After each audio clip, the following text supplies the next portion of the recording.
What's up, guys? Josh Pate here with an esteemed 247 Sports Roundtable. We have got, in no particular order, but starting with Chris Hummer, because I forgot him 2 times ago, Chris Hummer is here. Bud Elliott is here. Blake Brockermeyer is here. Brendan Marcello is here. And we're at the midpoint of the season, guys. We did this at the beginning of the season. Not much has changed, if we're being real, except for everything. And so we kind of decided we need to reconvene here. It's nice. It's early in the week. And we need to sort of figure out how things are going right now and how things are going to go. And I really want it to be free-flowing, and there's going to be a lot of audience participation, I can guarantee you, in the comment section when we post this. So let's just do this, because this is what a lot of people are talking about right now. We'll start on a positive note. And I'll start with you, Bud, and let's just kind of go around any way we want to. The most surprising thing, whether it be a team or a player, just what has surprised you the most in maybe a positive way so far this year? Sure. Well, for a positive way, let's go ahead and start with success of Mel Tucker there at Michigan State. I was fairly high on this Michigan State team, but guys, I did not see them being 7-0 at this point in the season. They've done a really good job with the transfer portal. They seem to have much better quarterback play than they have in the past. They're creating some explosive plays on offense. They've been fairly opportunistic on defense and on special teams. Thanks to Nebraska for having terrible special teams there. But keeping it positive, really nice job by Mel Tucker. Their season win total was 4.5, and I thought they could probably threaten a bowl. I did not think they would be 7-0 this year. So big things happening so far in East Lansing. You can argue they've been a little bit lucky at times, but hey, they've been lucky and good. Yeah, we're also looking at a situation now that people I know in the upper Midwest have kind of been peeking at with one eye for a while, but now it's almost here. I mean, if Michigan gets past Northwestern this week, we've got undefeated Michigan State, undefeated Michigan, and it's on the same day as Penn State, Ohio State, which of course everyone in that part of the country and the country in general circles at the beginning of the year. But I mean, like Brandon Marcello, we were talking this morning on our editorial meeting, which was like 10 minutes ago, real time, about how that could actually end up being the Big Ten's moment this year. Yeah, I think so, because that's a game. It's very competitive, and it's very clear cut. Like, wow, those are 2 really great teams, and the winner is a legit playoff contender. That changes things, because Ohio State right now is easily the number 1 team in the Big Ten. They look like they're destined for the playoff. But if we can get a contender against them of some sort, at least in the eye of the nation now, the Big Ten, all of a sudden, things start taking a different tone there. And, you mentioned Michigan State, top 10 matchup between the 2 teams. So many great games between the 2, but it's been a very long time, like half a century, since both teams were in the top 10 when they met for the Paul Bunyan Trophy. So that's going to be a lot of fun to watch. Blake, you've had a lot of teams broken down, both on the good side and the bad side. What is the thing that has stood out to you the most in more a glowing, positive sort of way?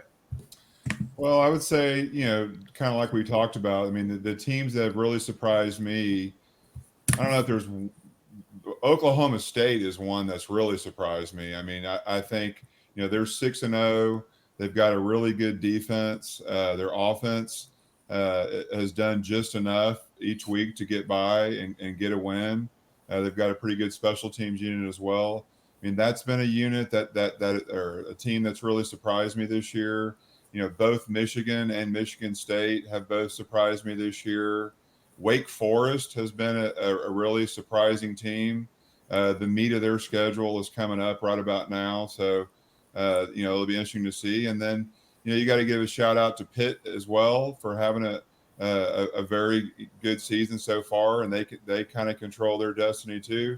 And then, the team that could really spoil a lot of this for Cincinnati is SMU. I mean, they got SMU late in the season, and they're 6-0, and they have a chance. That they will definitely give Cincinnati all that they want. So there's about 6 teams that have been really big surprises to me.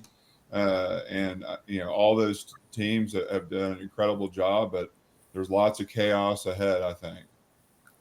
Yeah, speaking of the group of 5 in Cincinnati, I want to focus on Cincinnati for a second. I am a chaos person when it comes to the college football playoff. That's what I want. That's what I enjoy. And this season is set up perfectly for Cincinnati to maybe have a chance down the line of the college football playoff. Not only did Cincinnati take care of business in a pleasantly surprising way, if you're rooting for that sort of thing, they beat Indiana by 2 possessions. They beat Notre Dame by 2 possessions. But the kind of national chaos around them is happening in a way where Cincinnati is positioned to run the table and potentially challenge for a college football playoff berth in a way we haven't seen before. And I'm sure some people would take that as a negative surprise. Nobody wants to see the group of 5 team, the trendy upstart in the playoff. But I'm here for it. And real quick, just want to give a shout out to Jeff Traylor and UTSA. Meep is 7-0, and that program could finish 12-0 with the schedule it has. So UTSA has been a great surprise as well. So let's take that spectrum. Let's totally flip it on its ear from the side of the G5 to the side of the established, like, rock rib Power 5 section of the conversation. Obviously, no one's going to heap praise on the University of Georgia for being a big surprise. But yet they're the number 1 team in the country right now. And it's funny how perception in the preseason doesn't always match up with reality in the season. For example, we all knew, everyone and their mother knew, if Georgia beats Clemson, the rest of their schedule is going to be wood chipper mode. They're going to walk through it. Won't matter really if they're missing guys due to injury, yada, yada, yada. And all that's happened is what everyone expected to happen. And yet you've got people right now who are convinced that there is a massive gap between Georgia and the rest of the field. I'm certainly not raining on Georgia's number 1 parade. I just think maybe the perception, we're going to talk about playoff later. When we get down the line a little ways, maybe the SEC championship Saturday or even a college football playoff matchup, there are just some dynamics that Georgia will face eventually that they haven't faced yet. And I'm just kind of fascinated by that whole gap in one versus the field when we look at the teams one has played, again, no slide on them, versus the teams that one will play. Now, on the other side of this, of course, we have to talk about the most disappointing teams. I'm going to kick it off, and then I'm going to kick it to you guys, because my most disappointing team coincides with my most surprising upset, and that was just this past weekend when Florida, to me, inexplicably dropped another game as a double-digit favorite to, again, a vastly outmanned LSU team, which was so bad for Dan Mullen that they beat LSU, and LSU ended up getting rid of the coach anyway. Like, that's the kind of thing they talk about 10 or 15 years from now. There are some underlying issues there, defensively, recruiting, and it's not like these are brand new, but it gets to the point now, I think, when we start to look down the road and we start to talk about hot seat, which I don't love doing a lot, and I'm not saying Dan Mullen's there, but at the very least, when we start talking about that, some fundamental changes have to be made there. I think they will, but I think some fundamental changes have to be made there, either on the defensive staff and or on the recruiting staff. Hopefully those two moves coincide, but man, I can't get past where Florida is right now. Yeah, for Dan Mullen, I mean, that guy, he just plays with fire everywhere he goes. He's very, I hate to use the word, but he's very arrogant about it. He's defiant about it when he's asked about it by fans and even the media. It's all like, yeah, what do you know? This is what I do, and this is what's always worked for me. And we're talking about right now the quarterback situation with Emory Jones. I mean, you keep trotting him out there when it's obvious Anthony Richardson is giving you a different dynamic out there, and you keep saying, well, he doesn't know the incomplete offense. Well, isn't it on you as a coach to shrink things down and make it competent enough to where he can be successful out there instead of putting Emory Jones out there to throw interceptions left and right and put your offense in bad situations, and obviously your defense, which is starting to really gasp for air under Todd Grantham because you're giving them so much time on the field. Dan Mullen has made some really, really wild decisions and really a lot of indecision this year that isn't necessarily surprising to me because I've seen him up close. I've covered him up close, formerly as a Mississippi State beat writer, but you can't do that on the big stage of Florida week after week after week. And the other thing with that right now is that you can't pin him on any one thing week to week. 1 week, it's obviously the quarterback situation. They lose a Kentucky game because of a lot of penalties. Your offensive line's not playing well in this game. Your defense is playing great, but then all of a sudden they're not playing great in this week. So every week it's a different issue. That, to me, is coaching. That is a lot of inconsistencies across the board. There's not a lot of discipline on this in this program right now, and it's leading to a multitude of issues. And I think in that LSU game, all that came together and it fell under its own weight. Dan Mullen has a huge issue right now, and that huge issue is that he has a lot of issues stemming from a lack of discipline. So if you're going to keep a staff like Dan Mullen has, which is a good but not great recruiting staff relative to the resources that you have at Florida, we see Georgia beat them in recruiting consistently. We see Alabama beat them in recruiting consistently, and LSU too. You better have a really, really well-coached football team. And I do think Dan Mullen's still a really good football coach. I think his track record suggests that. He's not having a great year. Best offensive coach in the country, in my opinion. He does have a history of playing these senior quarterbacks over the more talented guys. Look back to he played Tyler Russell way too long at Mississippi State when he had Dak. His mentor, also at Ohio State, Urban Meyer, played JT Barrett when it was like pretty obvious that he was kind of maxed out over both Haskins and Joe Burrow. So it's not, out of character for guys in that system. But I think you'll see Richardson be the starter there going forward. Sticking with disappointments, how about just the entire state of Florida, right? Miami opens preseason, where were they, top 10-ish? Now they lost Derek King. They lost some other important guys. They're kind of probably, 50-50 to make a bowl right now. Florida State's had a nice couple weeks, but they lost to Jacksonville State due to some horrendous coaching there, especially in the fourth quarter. FIU and FAU haven't been great. I know Gus Malzahn lost his quarterback there at UCF, but they lost to Navy. USF is still searching for that first Power 5 win, or FBS win. And the whole state of Florida right now, not really doing great. So I'll just take an entire state for my disappointment. Fair enough. Chris, biggest disappointment so far for you this year? I think it's twofold. The first, I want to focus on Clemson. I know Clemson's record might not reflect that, but it's really disappointing because Dabo Swinney had an option to reinvigorate his roster. He had an option to upgrade his roster via the portal. And Dabo Swinney, for better or worse, has been the most stubborn coach in the country when it comes to a lot of things, including the transfer portal. And right now, Clemson has significant issues along the offensive line. Clemson can't really run the quarterback like they need to because they don't have depth at the quarterback position on the roster. They don't really have a lot of options at receiver because they didn't really diversify their options there, and they could have easily gone on the portal for that. Dabo Swinney had the best defense he's had maybe in his Clemson tenure on campus right now. Brent Venables had all the pieces he needed to have a really successful team and a really successful system, and we're seeing that manifest. But because of the options they made via the transfer portal, i.e. not going in there and kind of undersigning compared to all the other national contenders out there, Clemson's not having the season we expected. And that's on Dabo Swinney, and that's on Clemson for kind of being in that position. The other one I want to briefly focus on is Spencer Rattler. I don't like calling out players, and I've been a pretty big Spencer Rattler defender his entire career, and I still think he could be an excellent quarterback, whether he goes into the transfer portal this offseason or is in the NFL moving forward. But he just was not good this season as the kind of preseason Heisman contender, and that's really disappointing when you think about all the hype we put on Spencer Rattler. Going way back to his high school days when he was on QB1, made a bit of a show of himself there. And then also when he was our number one overall recruit, we just didn't see that manifest in the way we expected. So those would be the two I'd focus on. That Clemson offense, by the way, the worst statistically since Tommy West's final season at Clemson in 1998. They're terrible. We need to say the name Tommy West more on this roundtable, is my opinion. Going back to, I'll hit you in a second, but going back to what Chris was just talking about, this is where the fun/madness of any kind of preseason prediction model starts to manifest itself, because there were a lot of people out there. In fact, I could find a person on every street corner preseason that was picking Oklahoma to win the Big 12, to win the playoff, to win the whole thing. And part of the argument was because they got Spencer Rattler. Well, Oklahoma, for all we know, could end up winning the whole thing because of a guy not named Spencer Rattler. And mark my words, everyone on every street corner will celebrate and say, I was right. Even though you were right in your pick, it happened because of reasons no one could have seen coming. But go ahead.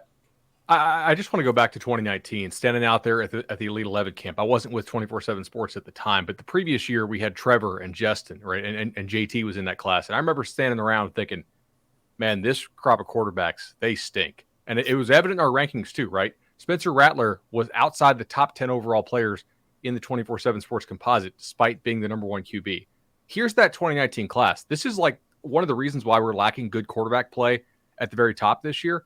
Rattler, Bo Nix, Jaden Daniels, Helinski, Mertz, Howell, who's had a disappointing year, Dylan Morris, Talia Tagovailoa, Tyson Fobicon, Max Duggan, Hank Bachmeier, Roshan Johnson, Garrett Schrader, McNamara at Michigan, okay, Jacob Zeno, Taquan Roberson, Lance Lejeune, Joey Yellen, Jacob Conover, Jalen Jones, DeJuan Mathis, Peter Parrish, Paul Tyson, KJ Jefferson. Already had some moments. And that's your top 25 quarterbacks for the class of 2019. That is going to go down as probably the worst group of quarterback recruits in the, what do you want to call it, like the modern era, the YouTube era. That's why we're lacking good quarterback play. These are your third-year players at the position in the sport this year. And as a group, they're terrible. I just love the YouTube era. I love that we're playing football in the YouTube era now. I mean, if you go back 20 years, some of these recruiting rankings were pretty sketch, but like we were having to collect VHS tape at the time. It was a little bit tougher. I really like that film era. I really like that 2002 to 2006 QuickTime video player era. Yeah, it was the best of times. It was the best of times. Blake, people are smiling around here too much. Take us back to Negative Town. Biggest disappointment so far this year. So I've got a list. So I made 8 teams up that I think have been very disappointing, in my opinion, based on predictions on what they were supposed to be. Clemson's the low-hanging fruit on the bunch. They're the easy ones. They're, fighting to even play in the ACC championship game. Miami, just like Bud had said, Miami is 2-4, but there's no way they're making a bowl game. Looking at their schedule, Duke is the only sure thing they have left on their schedule. So I can't imagine, they're very disappointing seeing those guys.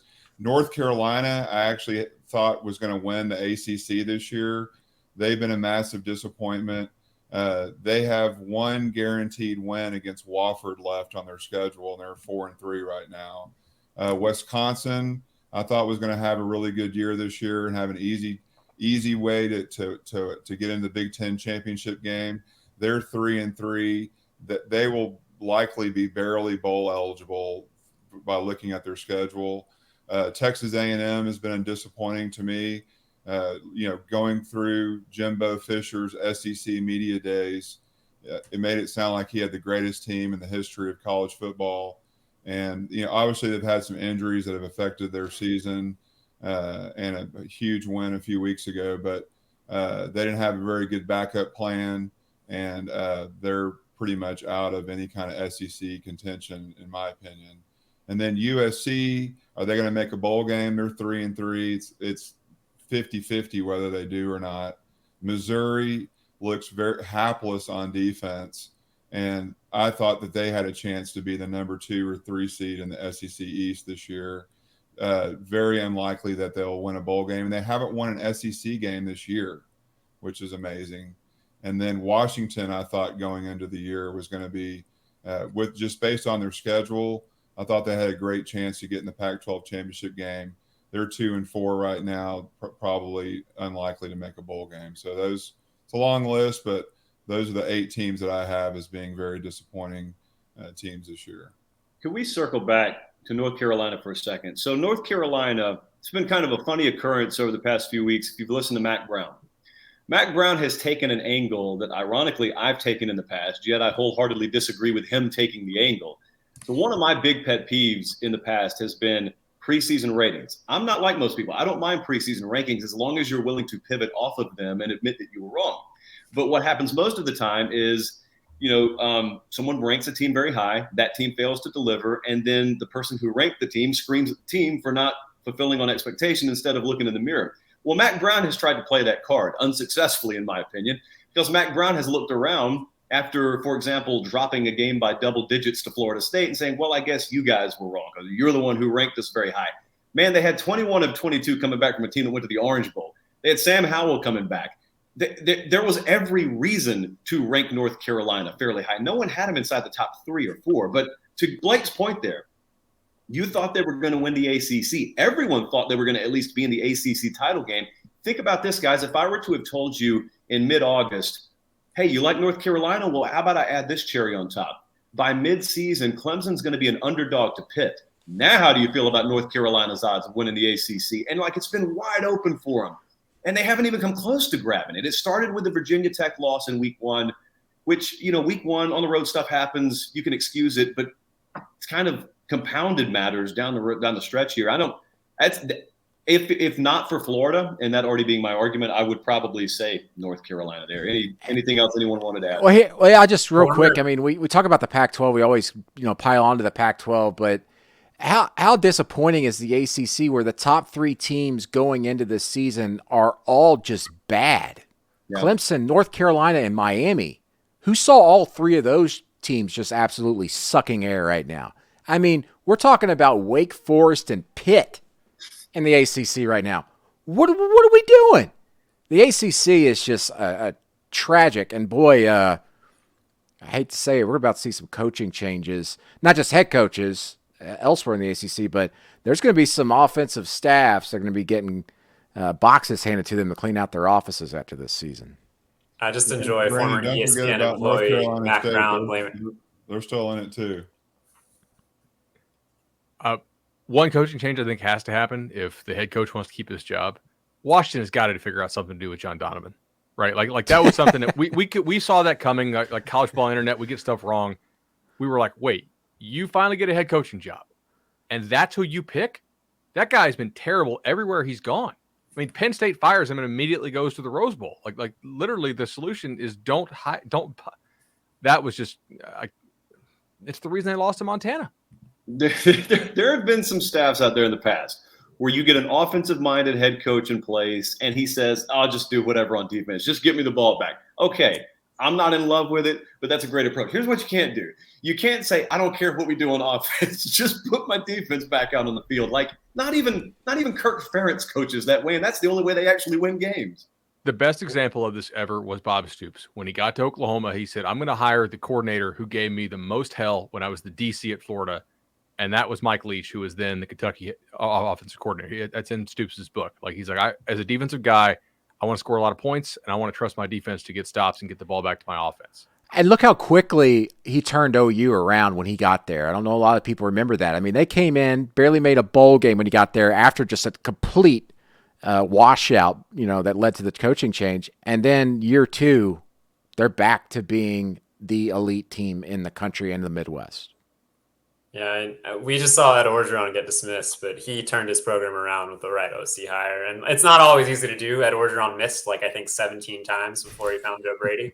But he got that guy. I did want to point out with Washington and Jimmy Lake, not only are they not moving the ball offensively, Jimmy Lake was hired in part because of his dynamic ability as a recruiter. And Washington currently sits 53rd nationally in the 2022 class rankings. That's not good enough. And last year probably wouldn't have been good either if you didn't get the nephew of an all-time great Washington quarterback to come on campus as a 5-star QB. So Jimmy Lake's problems go beyond offense.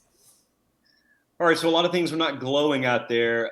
Let's talk about some best games we've seen. I will tell you unequivocally the best regular season game this year or any game I've ever seen in person was last week, actually, a couple weeks ago, I guess now. OU Texas, just for a standalone event, not playoff implications or anything else, just that Saturday afternoon. That was as good as I've ever seen in person. I've still got a mild sunburn from it, but that's a memory that'll last a lifetime. Now, what I don't like is if Texas falters down the stretch, people will look back on that game and say, oh, it didn't matter. Not understanding the ramifications and fallout from that game probably are disproportionately impacting Texas now and moving forward. So, if Oklahoma doesn't score to win the game, am I supposed to believe Texas would have looked the exact same way yesterday they did, or Saturday rather that they did? I don't think so. But in any event, I don't care how the rest of the season plays out. On that Saturday in the Cotton Bowl, first time ever there for me, by the way, that was as good as I've seen on TV or in person this year. But best game you've seen so far this year? Yeah, obviously, these teams have both taken losses since then, but I'm going to go back to the swamp. Alabama, Florida really had it all, right? You had explosive plays. You also had a ton of drama with a lot of those plays, happening down on the goal line. You had really good offense. You had really good defense. You had an underdog making a comeback. Crowd was absolutely jacked. Comes down to a 2-point conversion at the end to potentially send it into overtime.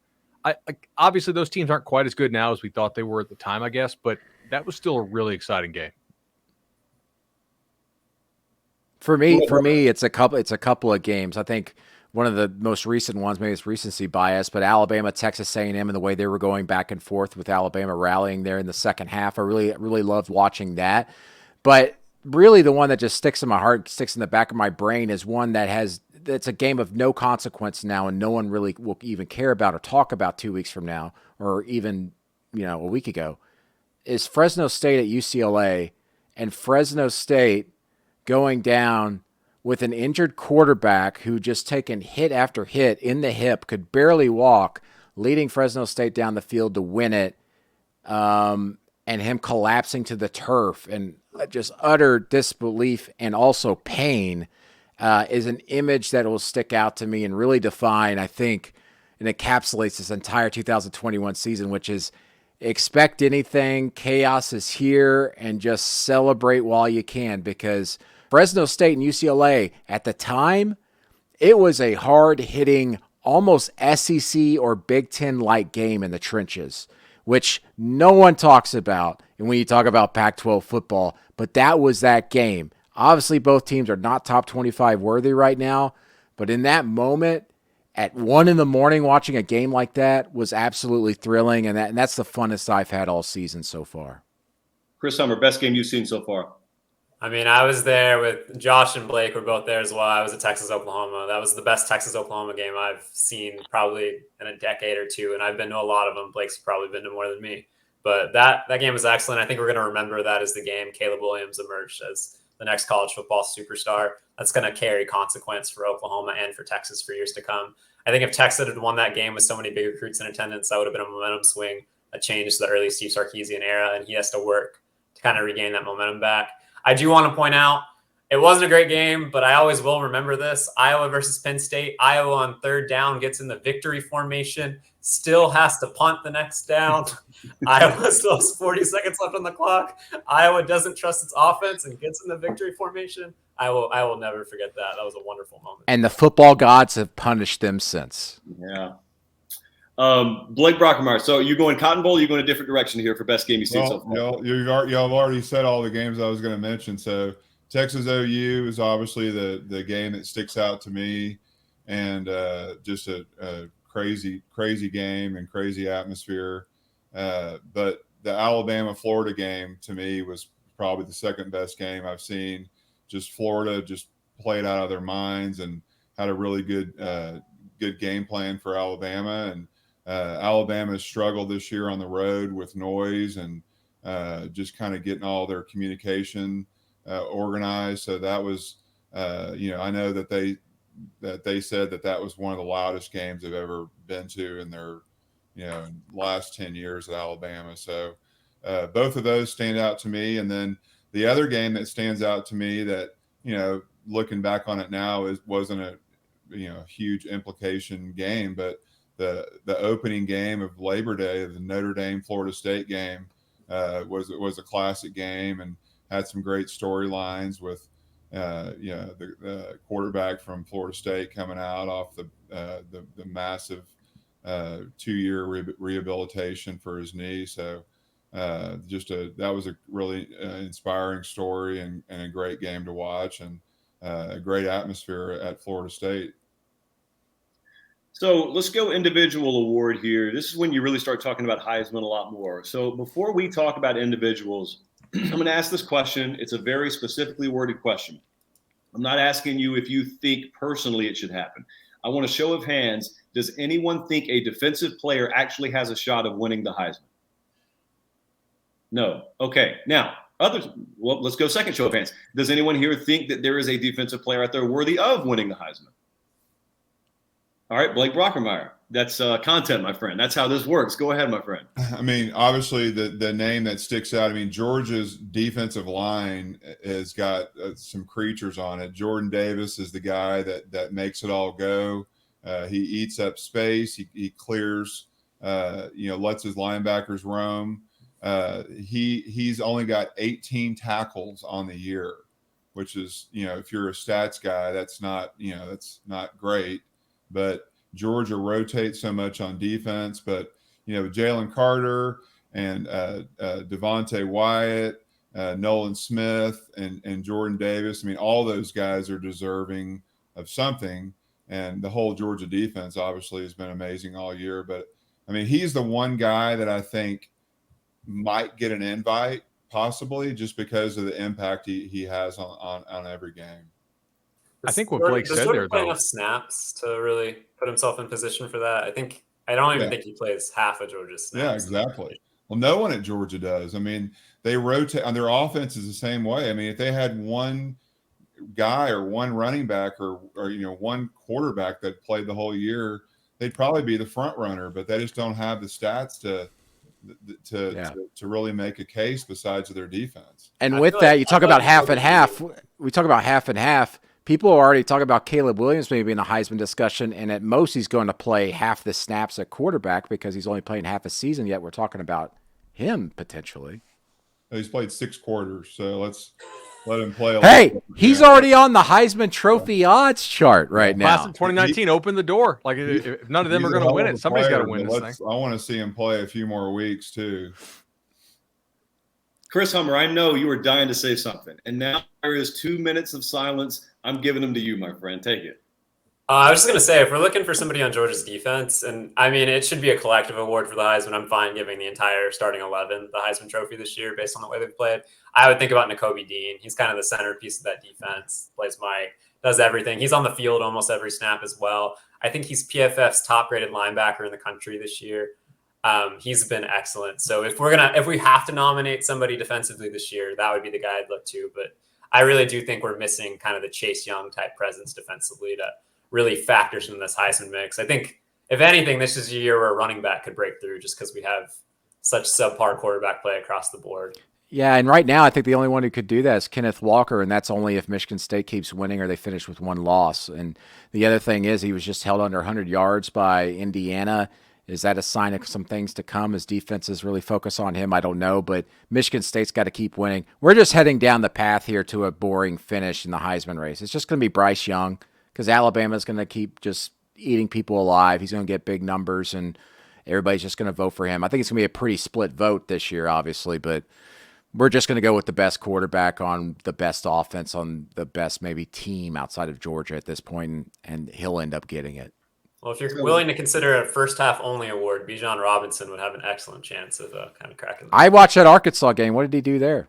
Yeah, that's the reason he can't win it, because he didn't do a damn thing against Oklahoma State. He, in the second half against Oklahoma, he kind of disappeared, and then Arkansas shut him down. Like, I wanted to bet him, but like his Heisman moment opportunities, he didn't come up big. He's the best running back in the country. Yeah. You look at him, I mean, just his technique and everything he does, but he doesn't have the numbers or just the otherworldly performance to lift Texas on his shoulders and win games. And that's not necessarily his fault. I think he's done everything he can. It's just that defense is just terrible down in the second half. How do we feel about CJ Stroud for Heisman, given the opportunities he has ahead of him? That's who I'll roll with. If no one else wants to take him, I'll take CJ Stroud. Yeah, I mean, he's got top 10 game against Michigan, top 10 game against Michigan State, top 10 game against Penn State, potentially a top 10 game against Iowa, depending on how things break out east. Like, he's got all the opportunities in front of him to make a statement down the stretch. And given that offense, I think he will. He'd kind of be my odds-on favorite right now. It's going to be really fun to watch, by the way. When we were talking about the defensive stuff, and I think it was Hummer who brought up the name Nakobe Dean. In our world, everyone hears the name and then they think about the recruitment. Nakobe Dean was out of Mississippi. He had a very high profile recruitment, at least down here, if not nationally. Bama thought they had him for a while. He ends up going to Georgia. Bama standout players, Will Anderson from the state of Georgia, who until very late in the process, Georgia never really pursued all that hard. And so your two standout players on the field, there's so much recruiting subcontext there. But I'll also tell you this, like we're looking right now, as I just brought up the name CJ Stroud, I saw Matt Corral in person over the weekend. You talk about a guy single-handedly carrying a team on his shoulders to a win. The guy nearly had 200 on the ground and through the air. And woof, I mean, Tennessee defensively is its own story, but yeah. I don't know if Ole Miss can continue to win, but if they continue to win, Matt Corral would be a fun little name. Matt Corral is the Steph Curry of college football. He's a volume shooter. It took him 68 touches to get 427 yards or whatever against Tennessee. He hasn't had that breakthrough moment, that Heisman moment, that big win, or even a competitive game, which would have been against Alabama. Maybe at some point later this season he can. He will probably be in New York, but he's not going to win it. I mean, a guy like that who runs the ball 30 times against Tennessee, throws it 38 times, and he's going to touch the ball, obviously on every snap, but record stats on 50 of those snaps. Until he has a big moment to lead Ole Miss to some like season-changing win, I just don't know how you can give him that nod when he's a good quarterback. He's an above-average quarterback. He's a great quarterback, but that system is what's allowing him to put up crazy numbers. I mean, Robert Griffin won a Heisman with the kind of pretty similar resume to that. Who? And so Robert Griffin. And so did Tebow in 2007 when Florida was a 4-loss team, right? Like if there's a path for Matt Corral to win the Heisman, it's Georgia beats Alabama again, so Bryce Young is a 2-loss QB. Then we're going to go to the stat sheet, and Matt Corral is going to have better stats than Bryce Young, even though Bryce did beat him head-to-head. Maybe some of the Ohio State receivers siphon off some votes from C.J. Stroud, and the Georgia defense thing doesn't catch on, and all of a sudden Corral, I mean, he's got a 14-to-1 touchdown-interception ratio right now. I don't think he's going to win it. It would probably require Ole Miss going, 9-3 or better, which is unlikely, but there's not really a super likely candidate right now, I would argue. So if he keeps putting up crazy stats and Bryce Young's not sitting there with a 1 in the loss column, it's not totally outside the realm possibility that he takes it home. I'll kind of buzz through. Go ahead, Blake. I'll kind of buzz through all of them quickly. I think Corral and Bijan mean more to their team than any of the other candidates. I think those two guys really carry their team. Bijan, if you took Bijan away from Texas's offense, they would be in a lot of trouble. I mean, he is a dynamic playmaker. Corral, I think the same way. He's a winner. He's improved a lot from last year. He's going to have good numbers. He's a good runner as well. Can they win enough games to get him in? I kind of doubt that. And same with Bijan. Kind of like what Brandon said about Bryce Young. You know, you expect Alabama to win every game until they get to the SEC championship game. He's going to put up good numbers. He's a consistent player. I think, you know, he's going to be in it. And then Kenneth Walker, you know, it's full steam ahead for him and CJ Stroud, because their season is just now beginning, because both of us, you know, the whole Big Ten really, I mean, at least the 4 main teams, I mean, their whole season's in front of them. So if they ball out in the big games, that's how you win the Heisman, in my opinion. All right, let's wrap it up here with college football playoff. Forget about what you said in the preseason. No one remembers it. You can wad it up. You can throw it in the garbage. We're going to start anew here going into week 8, I believe we're in now. So let's start with Bud. We'll go Bud, Blake, Chris, Brandon. I'll wrap it up because I care about this the least. College football playoff updated predictions and national champion. All right. I will go Georgia, Oklahoma, Cincinnati, and Ohio State. I have a 10-1 ticket on Georgia. It's the only national title feature I bet this year. But I'm going to actually go with Ohio State. I think their change in defensive play caller is helpful. I think that offense is really hitting its stride. Even in the game they lost, they put up 600 yards of offense. And I just haven't seen Georgia throw the ball when it has to throw the ball yet. And if Georgia gets there, then I'm going to be totally wrong. I'm sure other people will pick Georgia, but I'll go outside the box to start and go Ohio State. Blake, I'm next. I'll go with Georgia, Oklahoma. I'm going to go with Michigan State, and I'm going to go with Cincinnati. I think I'm not a believer in Ohio State yet. I need to see them beat a good team. I haven't seen that yet this year from them. Michigan State it has been tested. They've surprised me a little bit, and I think that they could be a surprise. The Big Ten to me is wide open. I mean, it's chaotic. If anything could happen there. I do think Cincinnati's going to get in. Obviously, if they lose a game, that's not going to happen. But I think the body of work the last 2 years is impressive, and I think they deserve a shot. I don't think they'll win it, but I do think Georgia will win it this year. And as long as they can stay healthy and keep their key pieces together on defense, I think that they're going to have a chance to win it this year. I like chalk, basically. Ohio State, Oklahoma, Georgia, and Alabama. I don't really know if it's going to be a 2-loss Alabama kind of breaking that streak, or a 1-loss Alabama and a 1-loss Georgia getting it at the same time. But those are the 4 best teams in the country, in my opinion. And given the past in front of them, that's how I kind of expect it to stack up. As sad as that makes me about Cincinnati, because I would love to see them in there. I would pick Alabama as my national champion in that. I'm kind of regretting that as I say it, because that means probably beating Georgia twice. So I'm going to reverse that on air and go with Georgia as my national champion, but I think it'll be one of those 2 winning the national championship. And we're going to lock it in with Georgia after I went back and forth on live television for about a minute there. Yeah, my feeling is that it's Georgia, Cincinnati, Oklahoma, and Ohio State. I want to see Oklahoma and Ohio State go against each other, because that game would be 52-50. But that's not the 4 best teams in the country. I think when it's all said and done, Alabama should be in there, and probably should be in there when this is all said and done. I think Alabama is probably going to beat Georgia in the SEC championship game to get in anyway.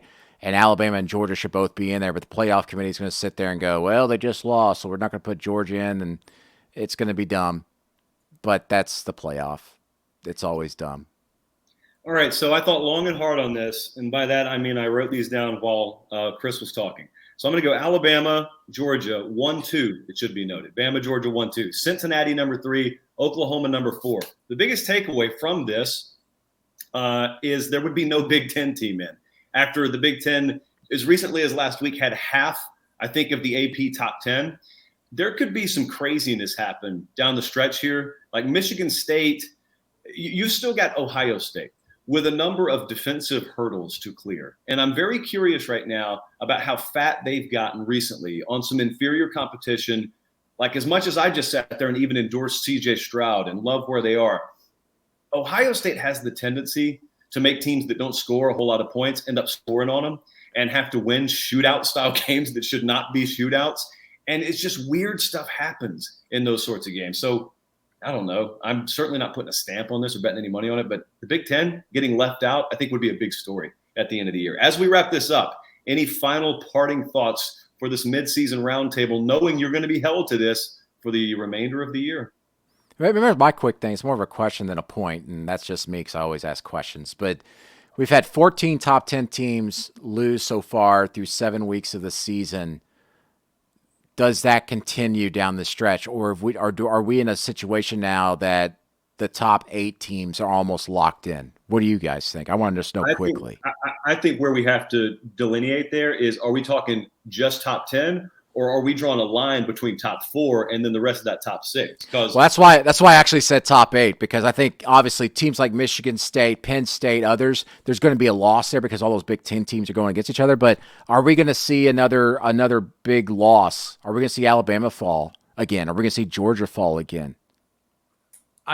I think your question is really interesting with the top 10 there. I mean, the bottom half of the top 10 is going to suffer, I think, quite a few more losses this year. Oklahoma State, Michigan State, I think both should have lost over the weekend, to be honest.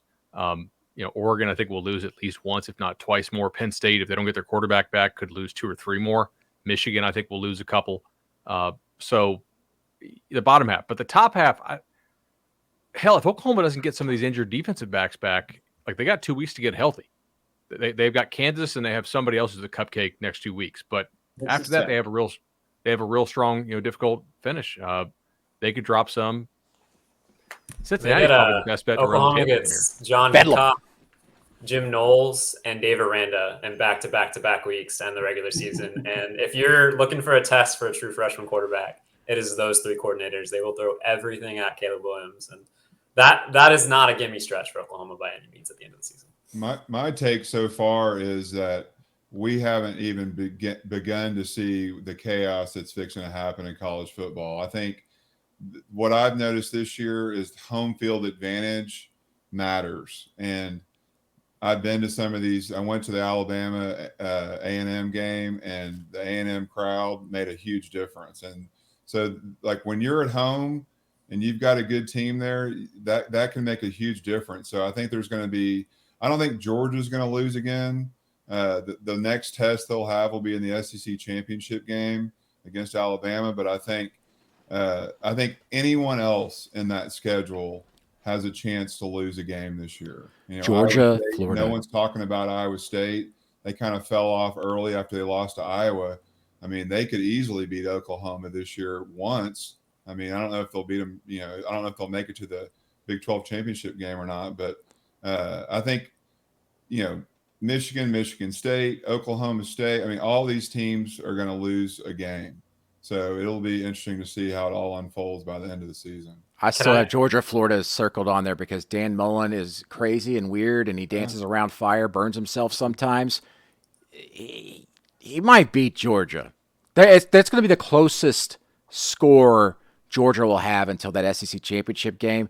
And that's going to be a challenge. Split 50-50 crowd in Jacksonville. I'm not saying Florida's going to win. I don't see that happening, but that's going to be a big challenge for Georgia, just even with their defense going against Dan Mullen, just crafting some crazy things on offense. I just want to real quick before we exit off, throw Kenny Pickett some love. I think they're going to beat Clemson this upcoming weekend, and Kenny Pickett's going to be a Heisman finalist, and he's a strong dark horse to kind of push himself into that mix. He's 20-1 touchdowns, interceptions this year. They throw the ball a ton, and he's a name that's not getting enough love right now. Yeah. First time Clemson's played in Heinz Field. I did not know that. It's the first time they've been to Pitt in ACC play. Yeah, I said the same thing, Marcelo. Okay, Wow. so we are Well, out. Pitt joined Go in ahead. what, 2013 or 2014 was the first year? Fairly recently, recently enough to where Clemson hasn't been up there yet. All right, I feel good. I feel good about where we've left off here. Having said that, we are not completely sure everything's going to pan out exactly as we have foretold. So keep it locked on 247sports.com for all the latest. For Bud Elliott, Blake Brockemeyer, Chris Hummer, and Brendan Marcello, I'm Josh Pate signing off. Thanks so much for joining us, guys.